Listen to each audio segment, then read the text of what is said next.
Okay, so you want to own a car wash. You picture the tunnel, headlights disappear into foam and spinning brushes, and 30 seconds later, a shining car rolls out the other side. People love it. They pay for it happily, and a lot of them sign up to pay for it every single month without thinking twice. Right now, private equity firms are pouring billions into this exact business, buying up small chains and building glossy new tunnels on every busy corner in America. It looks like one of the cleanest, most recession-proof cash machines in retail. Here's the problem. In February 2025, one of the largest car wash chains in the country filed for bankruptcy. It had 625,000 paying monthly members. It had over $340 million in annual revenue, and it still couldn't make its payments. So what actually happened? Here's the idea that explains almost everything else in this video. A modern express car wash is not really a car cleaning business. It's a real estate and financing bet, and the wash itself is just the product that convinces you to sign up for the subscription that pays for both. The shape of the business. There are 4 real versions of this. A self-serve wash, the coin and wand kind, is the cheapest way in, typically $150,000 to $400,000 for a small handful of bays, with minimal staff and a simple mechanical business model. An in-bay automatic, where your car pulls into a single stall and the machine moves around it, runs $300,000 to $1 million per bay, and most operators install 2 or 3 to handle volume. An express exterior tunnel, the fast-growing format behind almost every new car wash you've seen built in the last 5 years, needs $1.5 to $5 million, sometimes climbing past $7 million once land, and a full equipment package are included. And a full-service tunnel, which adds interior cleaning and detailing by hand, needs $2 to $5 million or more, with the highest labor cost of any format but also the highest revenue per car. This video is about the format driving almost all of the investment right now, the express exterior tunnel, what it costs to open the door. The tunnel equipment package alone, the conveyor, the arches for pre-soak and wax and rinse, the blowers and dryers, can run $500,000 to over $1 million. Add a water reclaim and treatment system, which most jurisdictions effectively require given the volume of wastewater a tunnel produces, another $50,000 to $100,000 or more. Add land, which can run $200,000 to $2 million depending on the market, plus site construction, plus vacuums, fragrance stations, and a payment kiosk system. All told, industry estimates put a modern express tunnel anywhere from $1.5 million on the low end to well over $5 million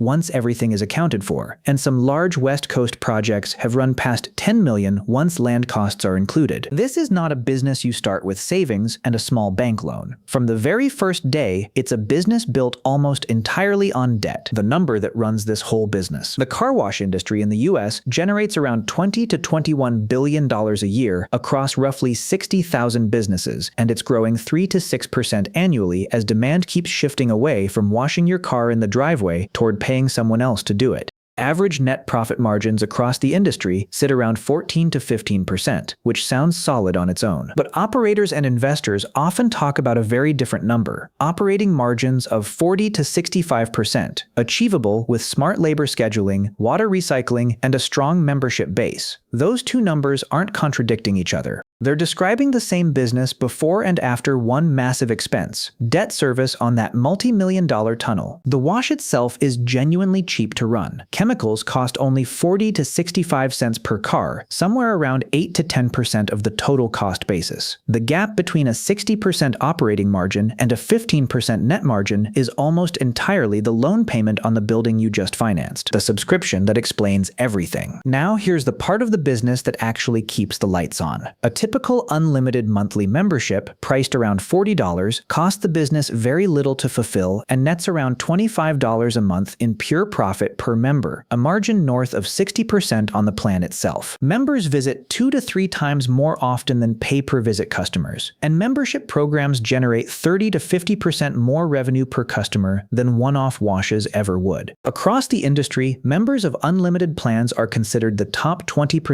of customers, and that top 20% contributes around 80% of a car wash's total income. Here's the twist, and it's almost the mirror image of a subscription gym. In a gym, the member who never shows up is the most profitable one on the books. In a car wash, the member who washes constantly isn't actually a problem the way you'd expect, because the marginal cost of one more wash is only 40 to 65 cents in chemicals. The real profit engine here is the moderate user, the person who washes 2 or 3 times a month instead of 15, because they're still paying that flat $40 every month, and almost all of it drops straight to the bottom line. A membership base made up entirely of daily super users would actually squeeze margins through water use, chemical volume, and faster equipment wear. The business needs a healthy mix, and it usually gets one, because most members, once they join, settle into moderate, predictable habits rather than maximal ones. Operators have even found that a new member's first 90 days predict almost everything that follows. If someone washes 10 to 14 times in that window, roughly 80% of those members will stick around for another 12 to 18 months. There's a pricing trick sitting underneath all of this too. Single, pay-per-visit wash prices are often set high on purpose, high enough that the math of the monthly plan looks like an obvious deal by comparison.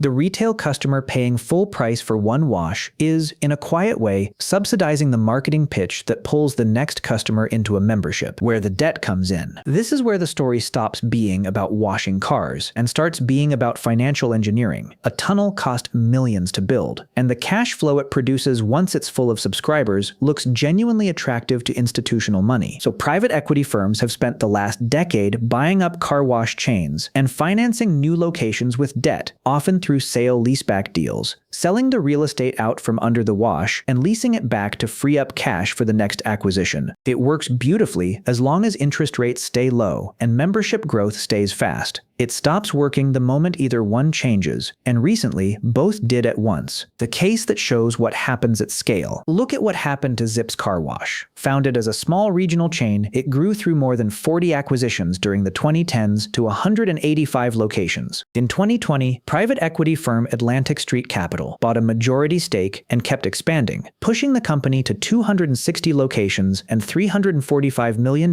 in annual revenue. Zips built a 625,000-member unlimited wash club that generated 2/3 of all its revenue, exactly the subscription engine this video just described, and by every operating measure, the business looked genuinely healthy from the outside. But Zips had also taken on $654 million in debt, much of it from sale-leasebacks and acquisition financing stacked on top of each other. When inflation and interest rates rose sharply in 2022 and 2023, the company's interest expense ballooned at the same time labor and chemical costs climbed. Atlantic Street pumped in more than $108 million of rescue financing over the following 2 years just to keep the business afloat. It wasn't enough. In February 2025, Zips filed for Chapter 11 bankruptcy with under $1 million in cash on hand, restructuring $279 million of debt by handing control to its lenders through a debt-for-equity swap that wiped out its equity investors completely. An independent real estate review recommended closing 41 locations, about 16% of the entire footprint. The company had more paying members than most mid-sized cities have residents, and it still couldn't survive its own balance sheet. Zips wasn't an outlier either. Analysts have described this recent wave of car wash bankruptcies and distressed sales as a healthy correction after years of what one equity research note called unacceptably high private equity-fueled capacity growth. The lesson isn't that car washes don't make money. It's that a business can have a genuinely profitable operating model, hundreds of thousands of loyal subscribers, and still collapse if the debt used to build it grows faster than the cash flow used to pay it down. 2 years, same wash. In the good year, a single well-run express tunnel is financed conservatively. Membership growth is steady and organic rather than debt-fueled. Chemical and labor costs stay in line with plan, and interest rates hold flat through the loan term. On a site doing $1.5 million in annual revenue, a healthy 15% net margin puts about $225,000 in the owner's pocket after debt service. In the realistic year, nothing dramatic happens at first. Interest rates tick up at refinancing time. A competing tunnel opens 2 miles away and splits new membership growth right when it was supposed to be climbing. Chemical and labor costs rise a little faster than menu prices do, the way they always seem to. None of it makes headlines on its own. But margin compresses from 15% towards something closer to 5% on that same $1.5 million in revenue, and the owner's take-home falls to somewhere around $75,000 for the year, a gap of $150,000 from the exact same tunnel, washing the exact same number of cars, run by an owner who did nothing obviously wrong. That's the business. The car was never the hard part to clean. The debt behind the machine that cleans it is,